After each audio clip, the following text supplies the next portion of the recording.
জীবনযাত্রায় তোতা পাখি হয়েও না, ঈগল হও। তোতা পাখি অনেক কথা বলে কিন্তু উপরে উঠতে পারে না। ঈগল নীরব কিন্তু আকাশ ছুঁতে পারে। জীবনের কিছু সিদ্ধান্ত খুবই কঠিন হয়, কিন্তু এই কঠিন সিদ্ধান্তগুলোই একদিন পুরো জীবনটাই বদলে দেয়। লক্ষ্য অর্জন না করা পর্যন্ত লড়াই থামিও না।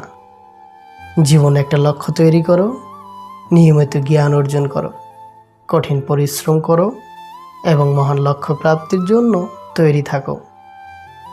মানুষ বাঁচে নিঃশ্বাসে, ভালোবাসা বাঁচে বিশ্বাসে। নিঃশ্বাসে বিশ্বাস হারিয়ে গেলে যেমন মানুষ বাঁচতে পারে না, তেমনই বিশ্বাসের নিঃশ্বাস হারিয়ে গেলে ভালোবাসা আর বাঁচে না। বিশ্বাস হলো সেই সুতো যা একবার ছিঁড়ে গেলে পৃথিবীর সমস্ত সুতো দিয়েও তাকে রিপু করা যায় না। সৌন্দর্য চিনতে শেখো, চামড়া একদিন ভাঁজ হবে। মানসিকভাবে জড়িয়ে দেখো, বৃদ্ধ বয়সেও প্রেম পাবে। বাস্তবতা কি? বাস্তবতা হচ্ছে আপনি যার জন্য কাঁদবেন সে আপনার গল্প অন্যকে বলে হাসবে। ছোটবেলায় মনে হতো যোগ বিয়োগ গুণ ভাগ নামতা এগুলো খুব কঠিন জিনিস। তারপর যখন আরও একটু বড় হলাম তখন ইতিহাস ভূগোলের বইগুলো দেখে মনে হতো এত মোটা বই একা পড়ে কীভাবে শেষ করব। তারপর যখন ধীরে ধীরে আরও উঁচুতে উঠলাম তখন এক একটা অধ্যায়ের জন্য এক একটা বই পড়তাম আর স্কুল জীবনের বইগুলোর কথা ভাবতাম। বয়স বাড়লে ভারও বাড়তে থাকে, তাই স্কুল জীবনে মনে হয় কলেজ ভালো, আর কলেজ জীবনে মনে হয় চাকরি, আর চাকরি জীবনে গিয়ে আবার স্কুলে ফিরতে ইচ্ছে করে। আমরা যদি সময়ের যত্ন নেই তবে সময় আমাদের যত্ন নেবে। আগে নষ্ট করা সময়ের জন্য এখন আফসোস করলে এখনকার সময় নষ্ট হবে।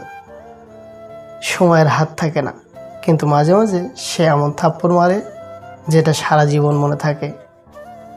জীবনের পথে বেশিরভাগ মানুষই দর্শক, খুব কম মানুষই পাবেন যারা পথ প্রদর্শক। 3 ধরনের বন্ধু বেছে নাও। 1, যার কথা আপনার জ্ঞান বৃদ্ধি করে। 2, যার উপস্থিতি আপনাকে রবের কথা স্মরণ করিয়ে দেয়। 3, যার কাজকর্ম আপনাকে আখিরাতের কথা মনে করিয়ে দেয়।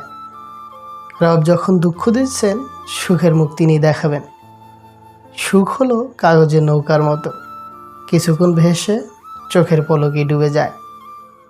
যে ব্যক্তি ধৈর্য ধারণ করতে পারবে সে কখনোই সফলতা থেকে বঞ্চিত হবে না। হয়তোবা সফল হওয়ার জন্য তার একটু বেশি সময় লাগতে পারে।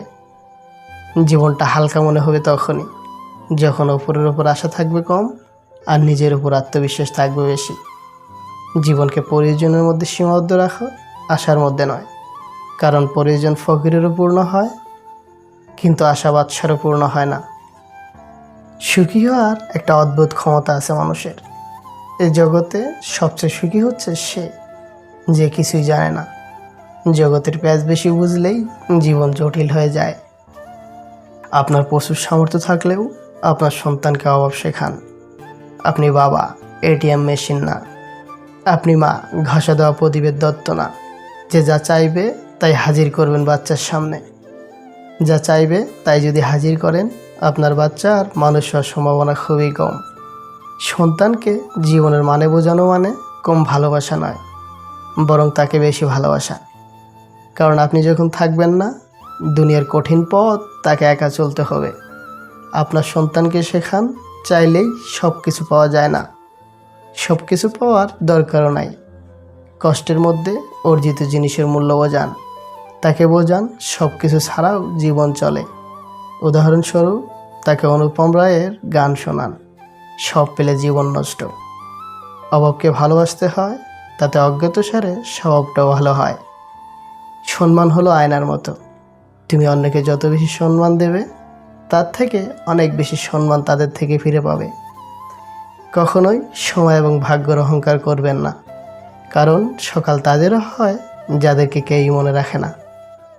মানুষ যত শিক্ষিত আর আধুনিক হচ্ছে ততই বুদ্ধিহীন আর নির্লজ্জ হচ্ছে। এই পৃথিবীতে কেউই শুদ্ধ ও নির্ভুল নয়। যদি মানুষের দোষ দেখে এড়িয়ে চলেন তবে পৃথিবীতে আপনি একা হয়ে পড়বেন। তাই বিচার কম করুন, মানুষকে ভালোবাসুন, ভালো থাকুন। ভিডিওটা সম্পূর্ণ দেখার জন্য অনেক অনেক ধন্যবাদ। ভিডিওটা ভালো লাগলে একটা লাইক করে চ্যানেলটি সাবস্ক্রাইব করে পাশে থাকার অনুরোধ রইল। আল্লাহ হাফেজ।